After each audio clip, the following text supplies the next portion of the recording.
Hello. Welcome. Welcome. Hello. Welcome to another Thank you. edition of Steak, Thank you. Bourbon, and Sports. This is the show in which we eat steak, drink bourbon, and talk about sports. Sometimes one of three, sometimes two of three, and sometimes three of three. Today I'm joined by, a tremendous guest and co-host, Mr. Jeremy Mandel. I am tremendous. I'm Ari Temkin on Twitter at Ari Sports. Jeremy's on Twitter at Jeremy Mandel. But you're not going to follow him anyway, so who cares? If you have not yet already, make sure to subscribe to the podcast. That's nice. Jeremy once bought a bunch of followers so that he could have more followers than me, and I was convinced that he didn't actually buy the followers until Twitter went through and purged all the fake followers, and Jeremy was left naked with his very few followers. This story seems inaccurate. I never paid for followers. You simply were propped up but by yeah, a much larger follower count. Well, I used to do a sort of play-by-play of Hollywood award shows, and I would use whatever hashtags because my wife would watch the red carpet, and I felt and continue to feel that it's completely asinine. So I would use whatever hashtags they said. And one year, something that I tweeted about, who was it?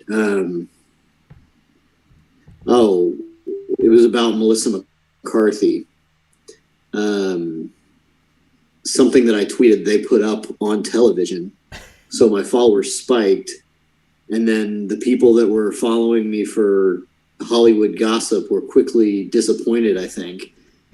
And eventually got off the Jeremy train.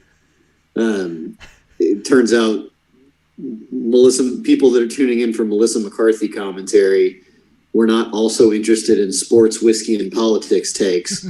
So that didn't work out. But you at one point had 3,000 followers. You now have 189. Is that true? Yes. The fact is, I really don't tweet anymore. Look, this is not about me making fun of you for your lack of followers. It's simply that at one point in time you had more followers than me, and I was very off-put by that. And then I guess years later, when Twitter purged all the fake I followers, was very on-put. That's the thing. I was very well. No, it wasn't a day where Twitter purged followers. It was a steady decline from that news. It was like I had 3,000 followers, and the next day I had whatever you say I have now. It slowly trickled away as I spent years not talking about Melissa McCarthy anymore. All right. Well, maybe that's the key. I should talk about Melissa McCarthy. The lengths you will go to not admit that you bought followers is astonishing. If I did, I would have no problem telling you. I don't know why you do, but you do. It's okay. I don't have any problem. I remember when I got all those followers.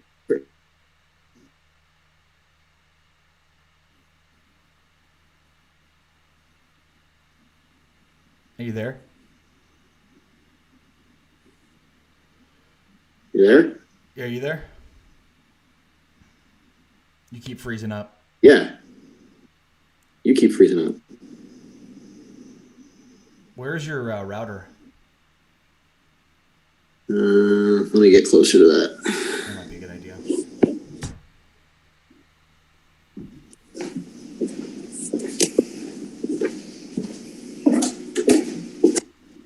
Allegedly, I gotta need to upgrade.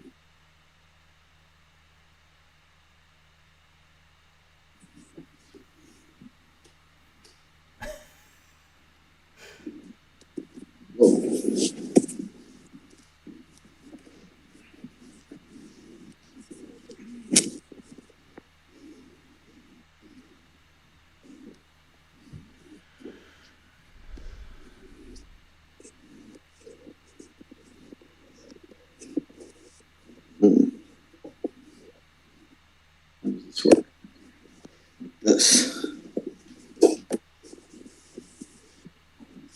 I'm now in router room.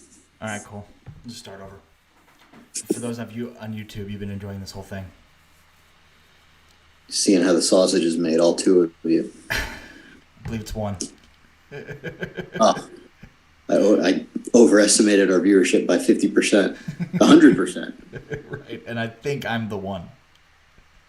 All right, ready? You're right. You did get to enjoy all of that.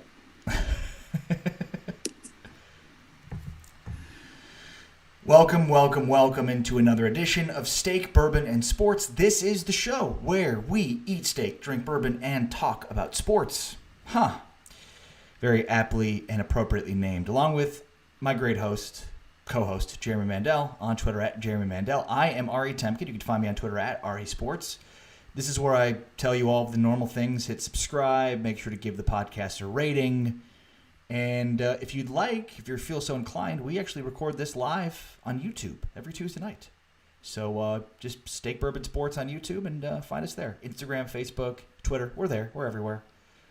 And just not enough staff members to take care of all of the different places we are, unfortunately.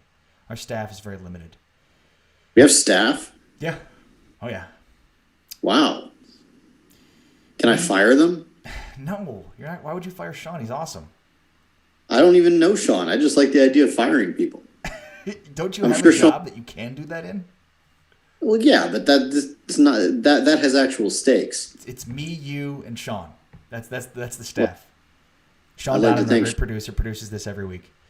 I'd like to thank Sean for putting up with this. Yes, I agree. All right, so today is Tuesday night. What's that? Can I fire you? Yeah. Wow. Why not? This is a whole new line of authority for me. The show's just not going to continue. Well, I mean, unless you want to do it by yourself. No, I certainly don't want to do that. Yeah. That sounds like a lot of work. It's a lot more work than what you've been currently putting in, which is showing up here, booking guests occasionally. Sometimes I arrange guests.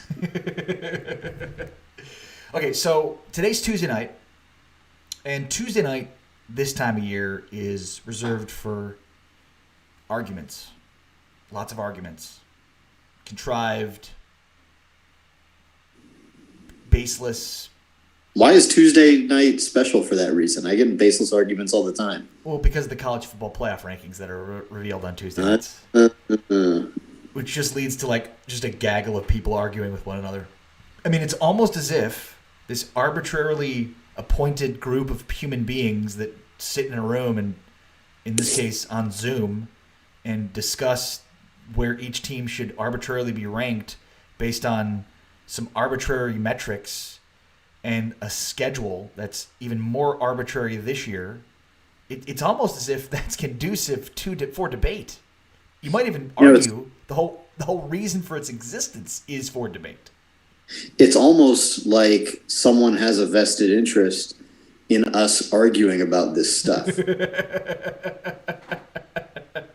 No. I could make a political statement here, but I won't. It's also worth pointing out for the first time in the show, I do not have the worst football program of the two of us on this show. My team did not lose by 63 points to a rival last weekend.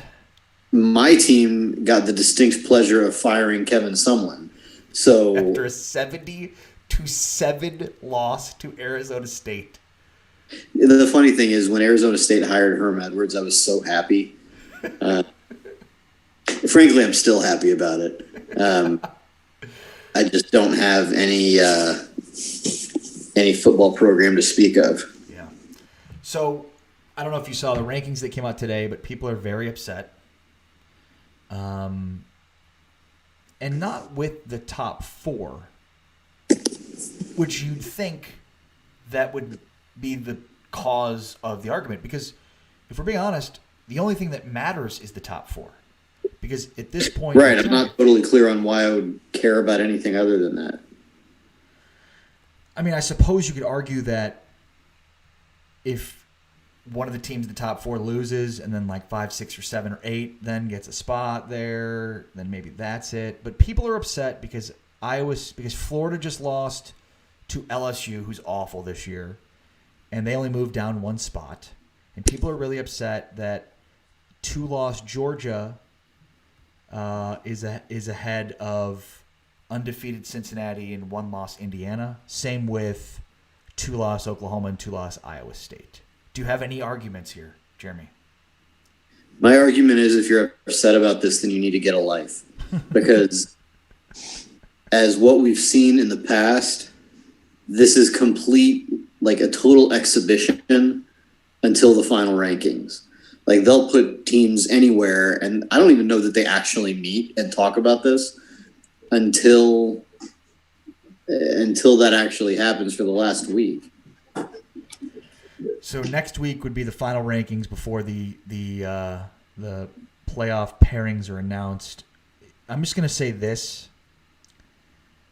With all due respect to Ohio State, if they win the national championship this year, it will be an asterisk season. So do you not feel like it's an asterisk season regardless? No. Like, teams are just playing arbitrary numbers of games, But that's the thing, is it's not arbitrary for everybody except for those in the Pac-12, the Big Ten. Everybody else has played a pretty equitable amount of games. But they don't know necessarily week to week if the games on the schedule actually get played. Yeah, but what I'm saying is, they've been able to reschedule certain games, and I mean, you have like a grouping of teams that have played 10 games or 11 games, and then you have Ohio State that's played 5 games and will play a 6th game on Saturday. Well, fine, but if Ohio State, let's say, goes to the national, let's make this up and say Ohio State beats Alabama in the national title game, does that not mean that Ohio State is better than those teams that played 10 games? No. I mean, what it means is they played less games and therefore aren't as beaten down by having to play 5 more football games like everybody else is, because how your body feels after playing 6 football games is probably going to be a lot different than how your body feels after playing 11 or 12 football games. So it gives them a tremendous strategic advantage. Like, consider if the NBA Finals happened and every team had to play their full players, full minutes, 82 games. There's no rest. You couldn't sit games out. You had to play every game, and you play 45 minutes a game like the 90s. But that would be great. But there's one team that got to rest like LeBron for half of the season. Like, that's a major advantage that they would have. It's the same thing. You know, I can't speak too much to this as like someone who's in pain if I sleep wrong. And me, you know me, I can obviously speak to this. If there's one thing Ari knows, it's physical torment and just difficult things. But aren't these like 18, 19, 20-year-old kids? Yes. Look, Alabama's played 10 games. Notre Dame's played 10 games, okay? Clemson's played 10 games.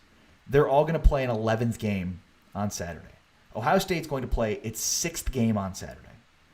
So you're telling me you don't see much of a difference there between playing essentially half as many football games as the other teams are going to be playing? All I can relate this to is my college experience and how I was at 18, 19, 20, 21 years old. And if I went out drinking for 6 consecutive nights and had, 8 to 10 drinks in those nights, I would still try to drink someone under the table if they were coming out for the first night of the week after that.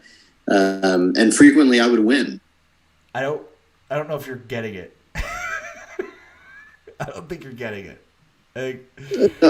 I don't know.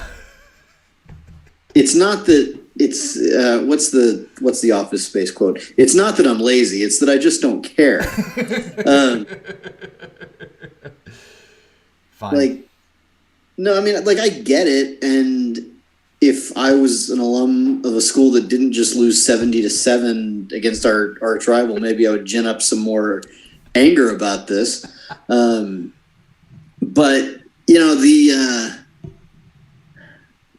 I kind of feel like, okay, this is a screwed up year. Everybody's trying their best here. Everybody's getting the games done that they can get done. If this was not when the season kicked off, we knew that this was an eventuality, I think. And if that's a problem, then we shouldn't have played the season. We went through and said, okay, this is going to be screwed up. There are going to be games that get canceled that we wish didn't get canceled. Some of them will get to be made up. Some of them won't. Everybody knew that from the jump. So now here we are, and the very thing that we said was probably going to happen this year, oh, look, it happened. We can't now say, well, because one of the teams I don't like or I don't feel went through a rigorous enough schedule, now it doesn't count, or now if they win, it's an asterisk. There's nothing about this. This is a surprise. We knew this is what was going to happen. It's an asterisk season if Ohio State wins it all. That's all I'm saying. So if anyone outside the Big Ten, or I suppose the Pac-12, because I guess USC is not totally out of this. They're pretty out of it. Where were they on the rankings? USC is ranked way down there. 13th. Well, okay. What was it? 13th. Okay. Well, that wasn't the point. But just the behind point is, Coastal Carolina. Those guys can hit hard. Are you sure you're looking at the football rankings? Yeah. The season when Kansas started off with a loss to Coastal Carolina, it was the second straight year they lost to Coastal Carolina. I thought the program hit rock bottom. Now, I wasn't wrong, but Coastal Carolina ended up winning 10 more games after that in a row. I'm only familiar with Coastal Carolina from when they're a 13 seed and they beat Bucknell. Myrtle Beach, I think. How many schools are in Florida? Is it? Because I feel like every postseason there's a Florida Gulf Coast University or Coastal Carolina, Jeremy. Coastal Carolina is located in Florida? No, in Carolina. That makes a lot more sense. Isn't Myrtle Beach in Carolina? Is it? I don't know.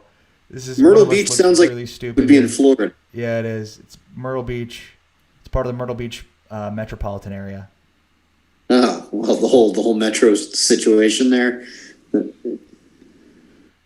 So this is not steak, bourbon, sports, and geography. Clearly. So what were you saying? Yes. What I'm saying is if anybody other than if an SEC, ACC, or Big 12 school, if an SEC or an ACC school wins it, then it's legit. But if the Big 10 wins it, it's not legit because they played half as many games. So therefore, they don't wear and tear in their bodies. I just don't think that this was your opinion when the season kicked off. I know it was even harsher on the Big 10 because they weren't playing. Well, but if this was a thing, why even play it? Well, they should play it with equitable circumstances. Okay, but what does equitable mean? Because not everybody plays the same number of games in a normal season. Sure they do. I don't think that's accurate. What are you talking? Yes, of course they do.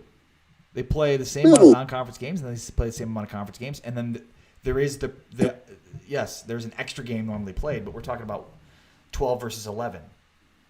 Well, okay. 11 versus 6. Yeah, I don't buy this.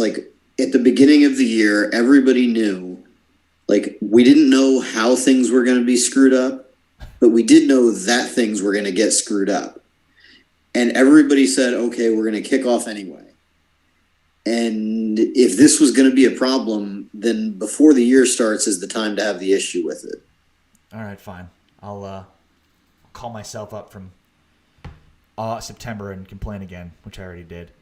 So one of the things I find to be really cool about the world of bourbon is, so you've got a large group of people spanning different cultures and races and sex, right?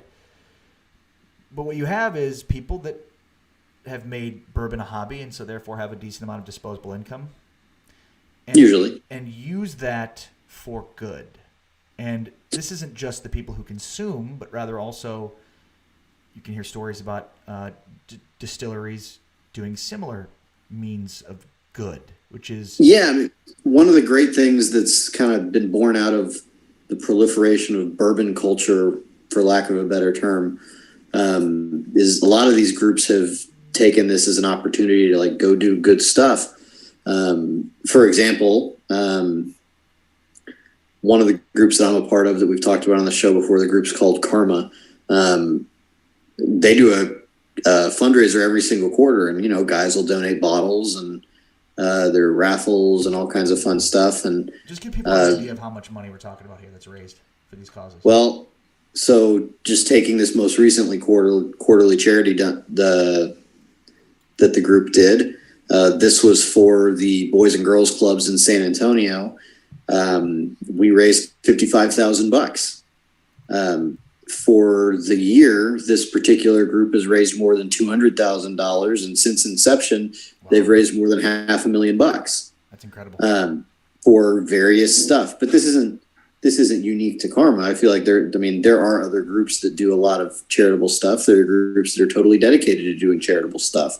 But one of the cool things, and if you're a part of any sort of local bourbon societies or even just you and some friends, it's amazing what can be done. For example, this past quarter with the Boys and Girls Club charity, our hope was hopefully we can raise $30,000, because with $30,000, we cut a deal with Honey Baked Ham and said, okay, every single family at the club, and these are families that have been hit harder than most by the pandemic. In San Antonio, obviously, is a big, or maybe not obviously, is a big convention and tourist city, and a lot of these people don't have jobs, and they used to have jobs. So we were able to provide Christmas dinner for everybody that goes to the club from Honey Baked Ham. So not a crummy dinner either. And we were also able to set up a distance learning center for these kids for next semester. A lot of these kids, when schools go virtual, they don't have an internet connection at home. They don't have a laptop that they can log on to and all that kind of stuff.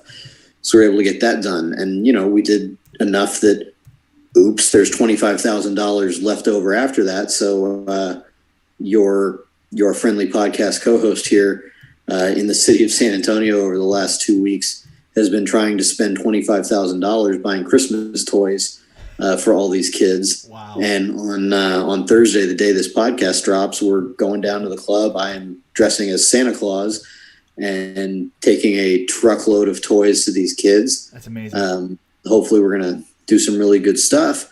After which what did you say? Do you have the suit?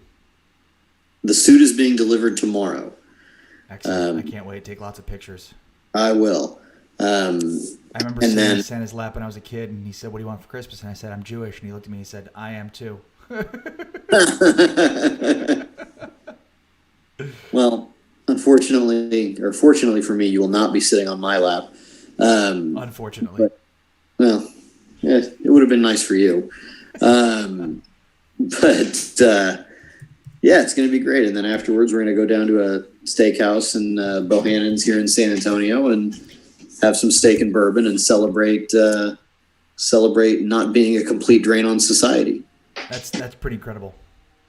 Yeah, I'm excited about it. And really, there's nothing overly special about what this group has done. And anybody, wherever you're listening to this show, it's remarkable how easy and fun it is to take something that you enjoy and say, well, let me turn this into something that's going to, make life better for somebody else. And I can tell you, in this year in particular, where we are prone to being angry and depressed and upset and alone and all that kind of stuff, going out and figuring out how am I going to forget me? How am I going to make circumstances better for other people?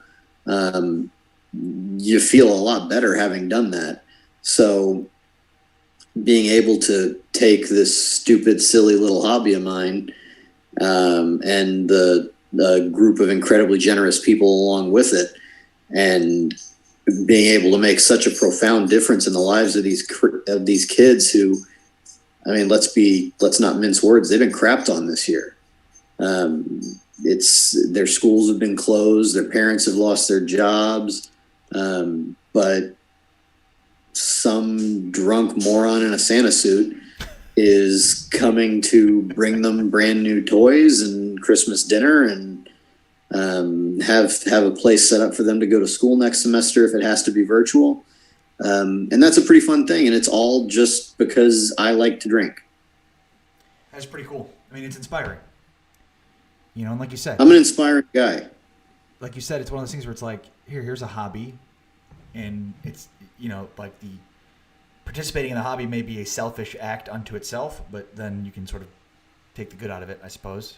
And I think no matter what you like to do, I mean, I like to drink bourbon. I mean, whatever your hobby is, if you want to be creative about it, there's always a way that you can sort of expand the net and you can try to, you know, go one step past what you're usually doing and figure out a way that I can take this thing that I like to do and turn that into something positive for other people.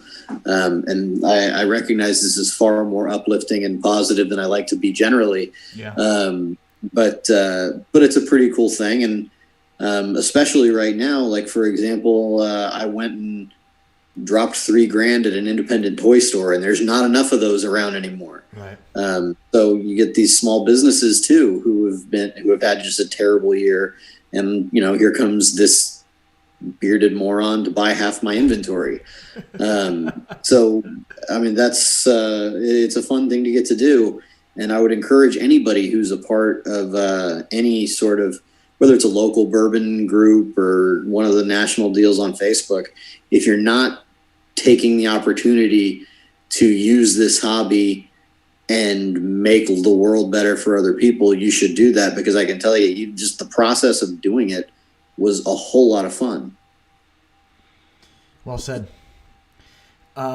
Speaking of, you are now in your rental house. So what did you do with all the bourbon? That was a bit of a saga.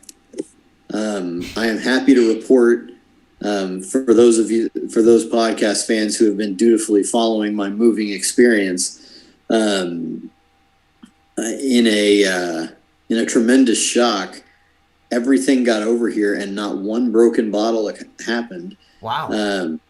I know. Big deal. How many trips did you make? I did not count that, and if I did, I'd be depressed. Now, fortunately, my temporary digs are on the same street as my once and future home. So essentially, it was just driving stuff up the street and back. But, you know, every time I have, like, we had a friend over this evening, and they're like, "So, where'd the bourbon go?" And I showed them where it is, and they're like, "Wow, I didn't realize you had all that bourbon." And I tell them, "Well, those are the open bottles." Now, so where did you put it? Where'd you put all the bourbon? So I was fortunate that this house that we have rented for this interim period has a substantial amount of storage in the kitchen area. Substantially more than you had? Yeah. So there's a line of cabinets that's really only reachable, like, if you stand on the countertops. Nice. And it goes all around the kitchen. Oh, nice. And every last one of those is full. So there was a lot of time spent just me alone in this house before the movers, just standing on counters and trying to figure out how am I going to get all these things up there. But it got done. Did I tell you about the conversation I had with the moving people? Like when I reserved the thing? Maybe, but maybe not. Maybe share it again. The lady that you talked to when you reserved the thing said, "Now, just so you know, once, you know, we had set the time, I had paid my deposit and done the whole thing. And she said, "Oh, just so you know, this is not really ever a big deal for people, but just want you to be aware that our liability insurance does not cover us to move alcohol and firearms. But, I'm sure that's never a big deal. I'm sure it's not a big deal. I just wanted to tell you." And I'm sitting there like, yeah, no big deal. Those are not two things that I have an absolute ton of. Don't worry about that at all. It's cool. Talk to you later. I got to go move 1,000 bourbon bottles or whatever it is and my various hunting stuff. So I feel somewhat confident that I did as much or more moving than the actual movers did. But we're here. And now the challenge is, can I drink faster than I acquire over the course of this next year to make the move back easier? Sneak preview, the answer is no. No, I cannot do. But because so far I've lived in this house for almost a week, I've acquired 3 bottles and finished 1. So I'm off the pace right now. Yeah, I expect that pace to continue. My guess is your stash will have grown substantially since then. Well, and it's not fair because I moved right at the Buffalo Trace fall release season. So what am I going to say? Like, no, don't send me those 15-year Van Winkle bottles. Like, I'm trying to keep pace here. Or the other option is, hey, family, I need you guys to go in the other room while I get drunk as a rat because I got to keep up the right pace of getting rid of bottles. Right. No, I mean, be practical, Neither of those two things are going to happen. So obviously I'm going to be acquiring more whiskey. And that's just where we are now. And, this is a temporary problem because in my new house, there fortunately will be a room dedicated to me and my brown water hobby. You're going to have a bourbon room? I am. I'm looking forward to it very much. Will you have enough space in your bourbon room for your bourbon? That's the idea. It remains to be seen. Will it be like a walk-in closet? So it's going to have shelving on literally all walls. And there's going to be a big hole in the shelving for a television. And I'm trying to decide if I'm going to set it up. Before COVID, it was not going to be an office of any kind. And I'm trying to decide if I need to have a desk in there for me to do actual work, or if I can go with my original plan to smoke cigars in there and have leather chairs and that sort of thing. It sounds like a good spot for your show if we're both still alive in a year from now. Yeah, and that's less certain than ever. But we'll see. We'll see how it works out. I will be, I'm sure, providing lots of updates. Yes, I can't wait. I also want you to Instagram the pictures of your bourbon stash. I think that'd be fun for people to follow along on Steak. I don't know if there's enough storage on the Instagram servers for that. How about just the closet that has the stuff that's opened? Okay, I could do that. That's about 100-something bottles. It's at this house has a nice pantry, and the floor of the pantry is all open bottles of bourbon. So that went over great. Your daughter's gonna. You had a normal childhood, just bottles of bourbon as far as the eye can see. See, the confusing thing, and I guess I'm making this judgment call on myself. For somebody with the amount of whiskey that I have, you would think that I would drink a lot more than I do. Right. I drink maybe 2 nights a week, and when I do, I have 2 to 3 servings. So I can't tell you the last time I can tell you the last time I've been drunk. What was it? Prior to the bourbon event I went to in Kentucky and Nashville, before that, I really couldn't tell you the last time I was drunk. No judgments here, Jeremy. It's okay. I mean, well, it's not even a judgment. If I was, I would have no problem telling you. But given the and what I tell people is, you can't collect whiskey and have a drinking problem, because if you do, you won't have much of a collection because you will get rid of all of that whiskey. Yeah, that's true. So please drink responsibly, kids. Yes. Budweiser cares. Just don't buy whiskey responsibly. Well, don't buy anything that you can't afford. That's fair. You should have told me that like 15 years ago. I think you did, actually. I think I did. The problem is not that I didn't tell you that. It's really more of an execution issue.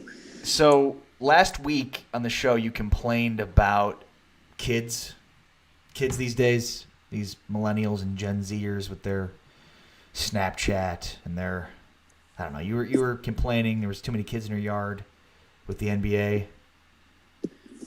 I don't think so. You're putting this like as if I had some kind of minority opinion. I don't think that like I don't like that people are constantly moving around like these franchise guys. I don't think that's a controversial opinion. In fact, I think it might actually be a majority opinion. I don't know if I'm a fan of the Houston Rockets, for example, and I won't belabor the point because we did touch on this last week. If I'm a fan of the Houston Rockets, man, I feel awful about myself. I've been rooting for this guy who didn't clearly give a damn about us or the city or the team or the franchise or anything. He just cared about himself. And here I am buying tickets and jerseys and spending time dedicated to this. I think it's a long-term problem, which is why I was so ecstatic to see Giannis Antetokounmpo sign a max contract extension today. It turns out, Ari, the problem is just Americans. So the key is find you a franchise guy that was not born in the United States, and you may be in business here. I have every confidence that Dallas is going to be hanging on to Luka Doncic. I don't know if there are any other or Tim Duncan, I guess, was from the Virgin Islands. That kind of kept. But American British Islands or the Virgin Islands or the British Virgin Islands? I don't know. I got to take a boat or a plane to get there. It's a long way away. I don't know. We didn't even know where Myrtle Beach was earlier today. We're not going to know which Commonwealth is part of the Virgin Islands. I think the Virgin Islands are located in the Dakotas somewhere. But I'm not. Are there any foreign franchise guys that have demanded trades and that sort of thing? I mean, I know there's not like a ton to choose from in the first place. But Tony Parker and Manu Ginobili and Tim Duncan all stayed put. Giannis just signed a long-term deal. I mean, you're in Dallas. Is there really any fear that Luka's going to go anywhere? There is, but I mean, it'd probably be the same fear that Bucks fans had about Giannis, and there were actually a lot of Mavs fans that thought Giannis might be coming to Dallas. So, right. I mean, are you really saying that the key is to not be American? When did you start hating America so much?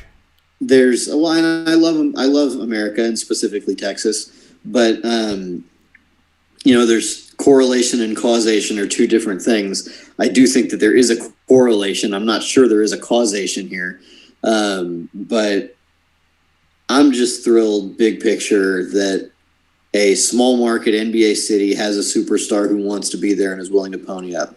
Now, the flip side of that is recent NBA history tells us he could demand a trade in 6 months.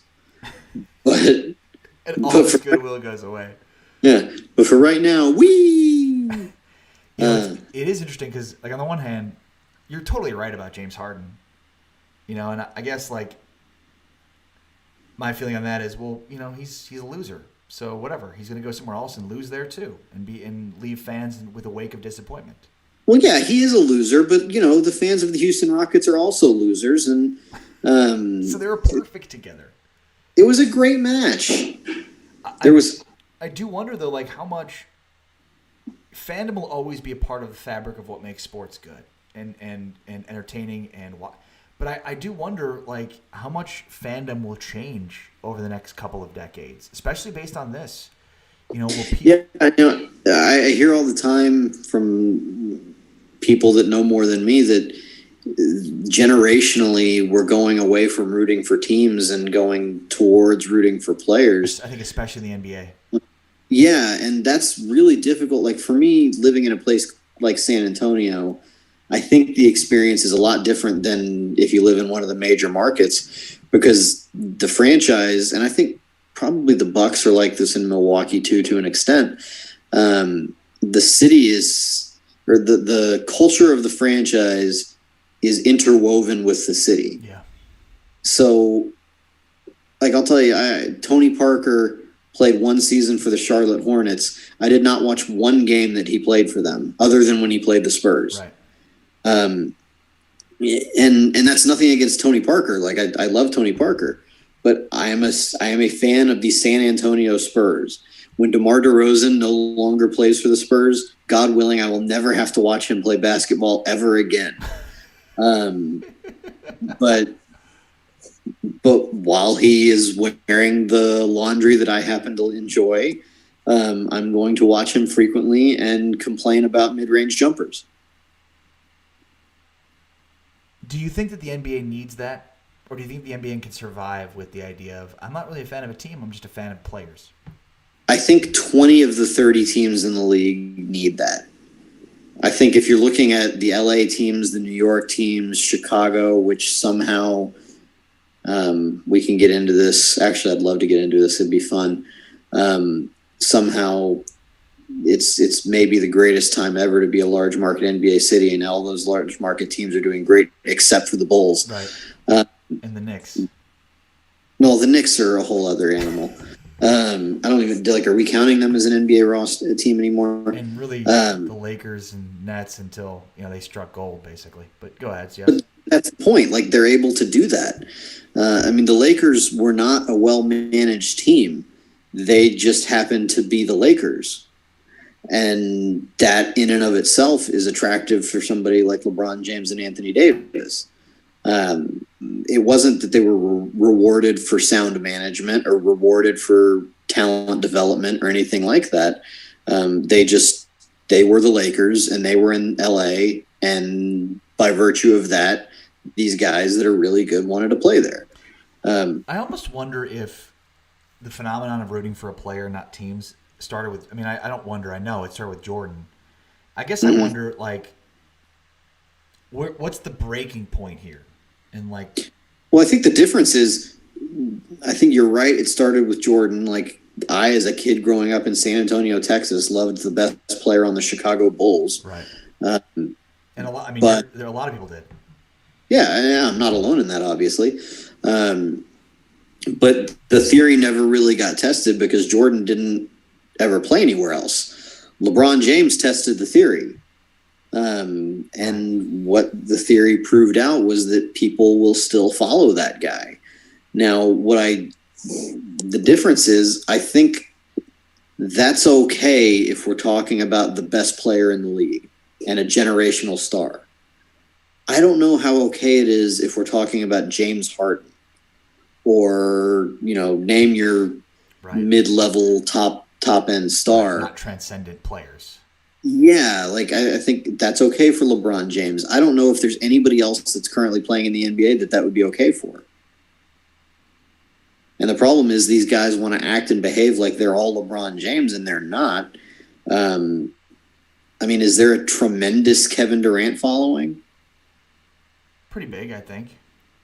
But like on the level of like a LeBron or Michael Jordan? No. It's a whole other thing.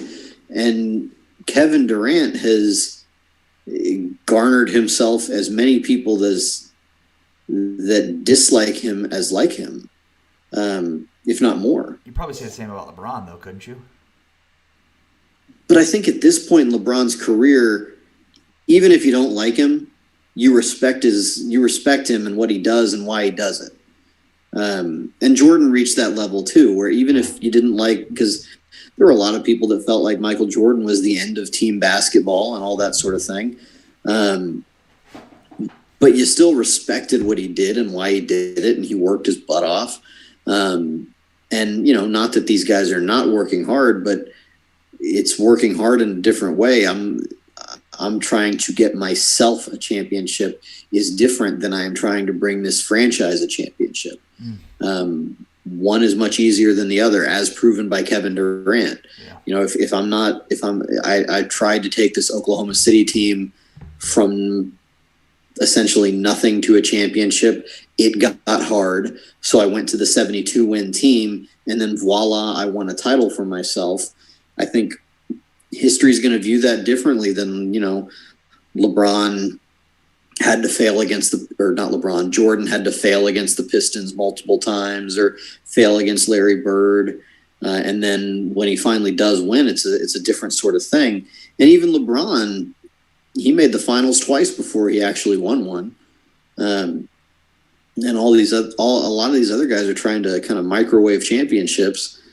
And I just find myself not feeling like it means the same thing.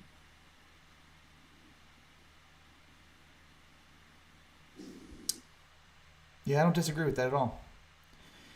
That's Jeremy Mandel. I am Ari Temkin. Make sure to follow along on Twitter, Instagram, YouTube, Facebook, and of course right here, wherever you are listening to this podcast. Make sure to subscribe and give us a rating, because it's the nice thing to do, and we ask you to do it very politely each and every week. But for now, Jeremy, why don't you leave the people with something? Yeah, I got nothing. See you next time.